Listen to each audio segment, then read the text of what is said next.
एक महत्त्वाची बातमी आहे। उपमुख्यमंत्री अजित पवार यांनी शरद पवारांना फोन केलाय। अजित पवार यांनी शरद पवारांच्या तब्येतीची फोनवरून विचारपूस केलेली आहे। तब्येतीच्या कारणामुळेच शरद पवारांचे आगामी 4 दिवसांचे नियोजित दौरे रद्द झाल्याची माहिती काल समोर आली होती।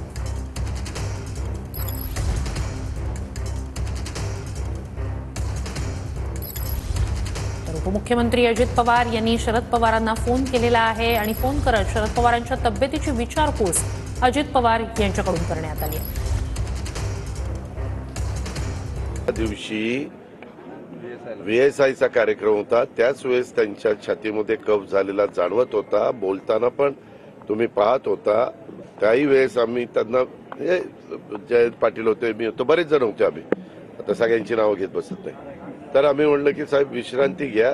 तर साहेब ते म्हणले मला कोल्हापूरला जायचं, माझा कोल्हापूरला कार्यक्रम आहे। आणि ते तिथले सगळे कार्यक्रम संपल्यानंतर कोल्हापूरला गेले, पण कोल्हापूरला तो त्रास वाढला। मग मात्र ते मुंबईला गेलेत आणि 4 दिवसाची विश्रांती डॉक्टरांनी त्यांना घ्यायला सांगितलेली आहे आणि ते विश्रांती घेतात। या सगळ्या संदर्भात अधिक जाणून घेऊया आपले प्रतिनिधी प्रदीप कापसे यांच्याकडून। प्रदीप, फोनवर नेमकी काय विचारपूस अजित पवारांनी केली आहे?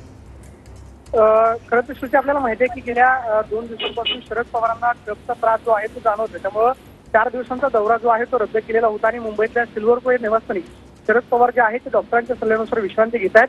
मात्र सुद्धा अजित पवारांनी फोनवरती शरद पवारांची विचारपूस जी आहे ती केल्याची माहिती सूत्रांकडून मिळते। म्हणजे शरद पवारांनी खरं तर डॉक्टरांना विश्रांतीचा सल्ला दिलेला आहे। या संदर्भातली विचारपूस जी आहे ती अजित पवारांकडून शरद पवारांना करण्यात आली। तब्येतीची विचारपूस जी आहे ती फोनवरती झालेली माहिती मिळते। आपल्याला माहिती आहे की आज सकाळी अजित पवारांनी माध्यमांना सुद्धा प्रतिक्रिया दिलेली होती की त्यांना कफचा त्रास जो आहे तो जाणवतो, मात्र डॉक्टरांनी विश्रांती घेण्याचा सल्ला दिलेला होता। गेल्या 2 दिवसांपासून शरद पवारांचे कार्यक्रम जे आहेत ते रद्द करण्यात आलेले आहेत। मात्र सुद्धा अजित पवारांनी खरं तर काकांसाठी कफचा त्रास जाणवत असताना सुद्धा फोन करून तब्येतीची विचारपूस नक्कीच ही महत्त्वाची आणि मोठी घडामोड। तुर्तास धन्यवाद प्रदीप, तुम्ही दिलेल्या संपूर्ण माहितीसाठी।